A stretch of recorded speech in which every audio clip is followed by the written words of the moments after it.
Salama daolo andondray raha ho fantarantsika ireto tsara ho fantatra manaraka ireto. Hiverina amin'ny fahatapahan-jiro mifandimindray ny faritry Antananarivo renivohitra araky ny nambaran'ny JIRAMA hatrany.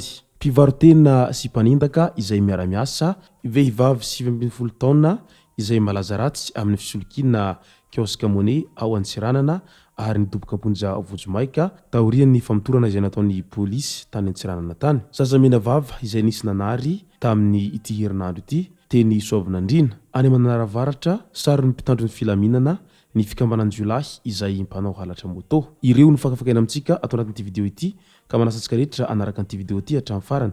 Azadino ny milaiky ny video antsika ary tsarovatra trany ny miabony amin'ny chaîne antsika mba ahafahanareo manaraka tsy tapaka ny video zay lefa any amin'ny sy tomatomata gasy toy izao ny fanaovana azy. Tsy ampendrely isika fa avetrany tonga de vavany ndao ary. Tato ato zay dia niverimberina foana ilay resaka hoe JIRAMA ary tao anatin'izay resaka JIRAMA izay tsy mba vaovao mafaly no henon'ny vahoaka fa toa olan'ny JIRAMA foana no heno manerana ny tambazotra antserasera Facebook. Fantatra araka izany fa hiverina ny fahatapahan-jiro izay mifandimby araky ny nambaran'ny JIRAMA hatrany. Hihena ny famokarana herinaratra vokatry ny fihenany ireo renirano izay mpamokatra herinaratra amin'izao fidirana anatiny vanim-potoanany haintany izao hoy ny eo anivon'ny JIRAMA. Ho any andekaleka izay miantoka ny ampahany betsaka amin'ny vokatra herinaratra vatsiana ho any Antananarivo dia hatramin'ny iray metatra izany fihenany tohan-drano izany.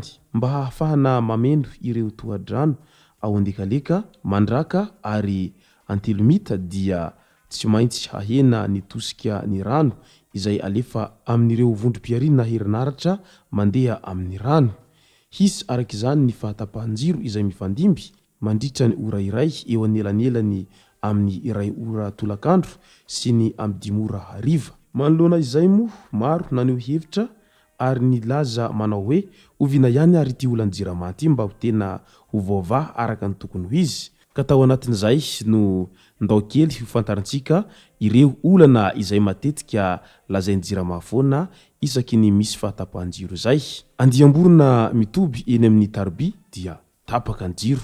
Papango lalaovy ny ankizy manimba ny Tarby dia tapaka jiro. Fitaovana simba matetika fahatarany sambo mitondra solika dia tapaka ihany koa ny jiro. Tsy fampiny camion izay mitatitra ny solika dia tapaka ihany koa ny jiro. Orana sy tselatra rehefa fahavaratra dia tapaka ihany koa ny jiro. Izao ndray dia ny tsy fampiny rano rehefa haintany dia tapaka ihany koa ny jiro. Fehiny dia misy foana ny délestage mandavantaona.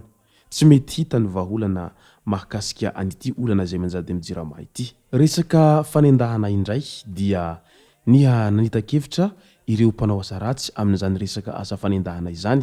Andianam-panendaka izay mpandrava amin'ny alina no sarony Andriamasom-Pokon'olona sy ny Zandarmaria izay mpanao fisafoana nandritra ny alina tamin'ity herinandro ity. Mpivarotena ny 4 ary ny bandy be izay mivelona amin'ny asa ratsy ny 3. Hafatra ho an'ny lisany izay mipirevy sady mpody alina ireny ity filma mandeha ity. Ohatra izao ilay sera miainga fanaovan-drazavavy azy. Ampiresahany ireny lehilahy izay mody alina ireny. Mody miangolangola izy sary mevany tsara. Eo dia sakoroany tampoka amin'izay ilany vanina. Rehefa miakatra ny feo dia misy andian-jatovolahy izay tamy manatona avy any. Ataony lahinina ny sipanay ho izy retsy farany. Vonon'izy ireo sy endahan'izy ireo amin'izay ilay lehilahy azony. Vola finday sy ny maro hafa no robain'izy ireo mandritra izany.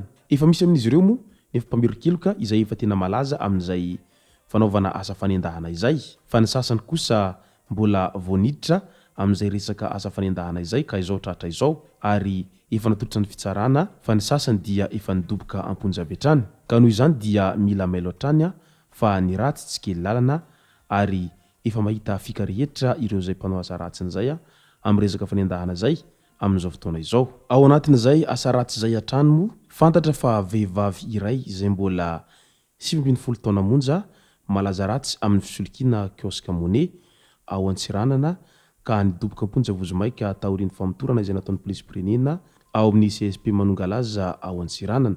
Tamin'ny andro ny 2 Aogositra lasa teo iny izy no tratra ny mpitandro ny filaminana tao amin'ny fokotany Manongalaza teo ampanaovana an'izay asa ratsiny izay. Manoloana ity tranga izay nahavoasambotra an'ity zatovovavy kely izay mbola tena irosirony ao anatin'ny fahatanorana izay mbola 70 taona monja dia efa nahavita an'izay asa fisolokiana izay.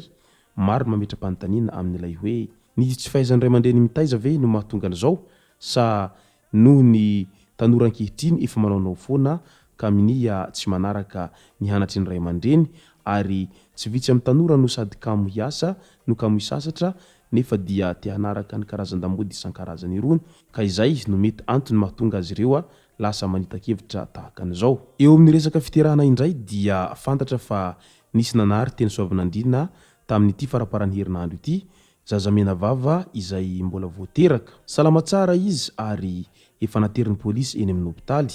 Zazavavy kely moa izy ity ary mahalany biberon tsara izy raha ny nambarany Rasazy Hasinahatrany nandray azy tao amin'ny hopitaly izay ka maro no naneho ny hevitra mahakasika an'ity fanariana an'ity zazamena vava kely ity.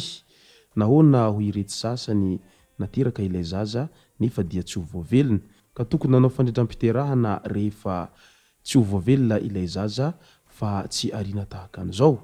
Ao ndray moa ireo izay tsy niteraka no naneho hevitra fa ny tsy miteraka raha efa tsy fidiny nefa ianareo miteraka indray dia mbola sahanareo no manarana izany.